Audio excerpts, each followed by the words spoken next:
अस्सलाम वालेकुम। कैसे हैं आप लोग? मैं भी ठीक हूँ अल्हम्दुलिल्लाह। तो भाई ये क्या सुने में आ रहा है कि इंडिया का नाम चेंज करके भारत रख दिया जाएगा।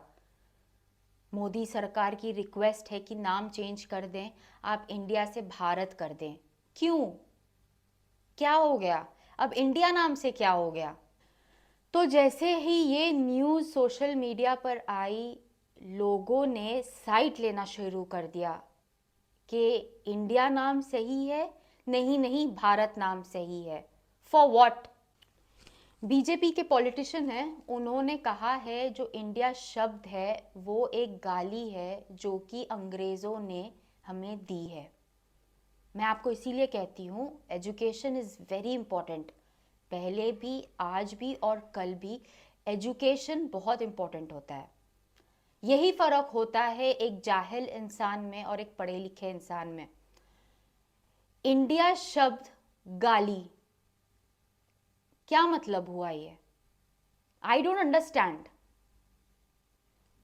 तो मेरे हिसाब से जो हमारे प्राइम मिनिस्टर है मोदी जी, उनको इस पॉलिटिशियन के अगेंस्ट कोई लीगल एक्शन लेना चाहिए। क्या वो लेंगे? नहीं। मोदी जी भी इस बात से एग्री हैं कि इंडिया शब्द एक गाली है। तो पहले तो मैं आप लोग को बता दूं कि ये सब झूठी अफवाहें हैं जो फैलाई जा रही है कि इंडिया शब्द हम हिंदुस्तानियों के लिए, ठीक है, हम भारतवासियों के लिए एक गाली है। बिल्कुल नहीं है। ठीक है, इंडिया हमारी कंट्री है। हम पैदा इंडिया में हुए हैं। हम इंडियन पासपोर्ट होल्ड करते हैं। कॉन्स्टिट्यूशन ऑफ इंडिया है। तो ये सब क्या गाली है? तो आखिर ऐसा क्या हुआ? मैं आपको बताती हूँ कि जो इनकी ऑपोजिशन पार्टी है उन्होंने अपनी अलायंस का नाम इंडिया रखा।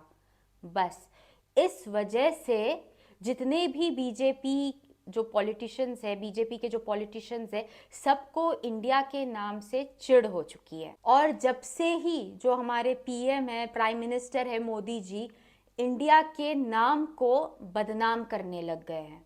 तो भाई अब आप लोग तो समझ ही गए होंगे कि आखिर में बात क्या है, कि क्यों इंडिया और भारत के नाम पर तमाशा बनाया जा रहा है, बदनाम किया जा रहा है।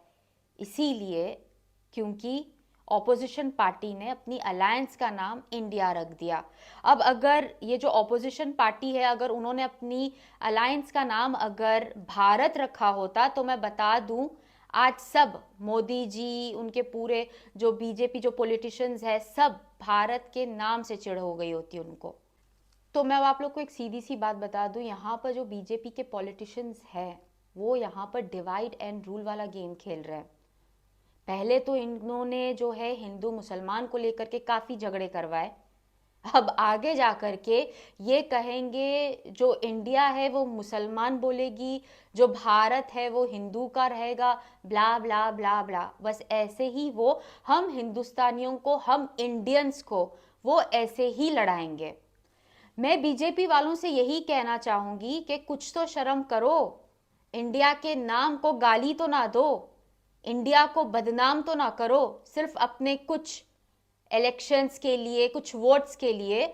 You can't play with the name of the country. हमारी पहचान जो है ना वो हमारी हिंदुस्तान से है, हमारे इंडिया से है। And you have no right to change the constitution of India. जाओ जाकर के कॉन्स्टिट्यूशन ऑफ इंडिया की जगह कॉन्स्टिट्यूशन ऑफ भारत कर दो, फिर देखेंगे हम। No one has the right to change the constitution of India. बस मैं यही कहना चाहती हूँ। Last but not the least, बहुत ही फेमस पर्सनालिटी ने ट्वीट किया है, वीरेंद्र सहवाग जी ने ट्वीट किया है कि मैं बहुत खुश हूँ कि इंडिया का नाम अब भारत होगा। तो मैं बता दूं आपको सहवाग जी, आपने जो पैसा है वो इंडिया के नाम से ही कमाया है। लोग आज आपको इंडियन क्रिकेटर के नाम से ही जानते हैं। काश आप थोड़ा पढ़ लिख लिए होते, आपको पता होता कि कॉन्स्टिट्यूशन ऑफ इंडिया क्या है, तब आप ये कभी ये बात नहीं बोलते। मॉरल ऑफ द स्टोरी यही है, चाहे हिंदुस्तान हो, चाहे भारत हो या चाहे इंडिया हो, ये सब हमारे प्यारे देश के नाम हैं। इसीलिए हम कहते हैं हिंदुस्तान जिंदाबाद। इसीलिए हम गाते हैं सारे जहां से अच्छा हिंदुस्तान हमारा। इसीलिए हम कहते हैं भारत माता की जय, जय भारत जय हिंद। इसीलिए हम कहते हैं आई लव माई इंडिया। एक सच्चा भारतीय कभी भी इन नामों को लेकर के लड़ेगा नहीं और इन नाम को कभी बदनाम नहीं करेगा। सही कह रही हूं ना? तो चले, बस इतना ही कहना था। दुआओं में याद रखें, अपना ख्याल रखें। अल्लाह हाफिज, जय हिंद।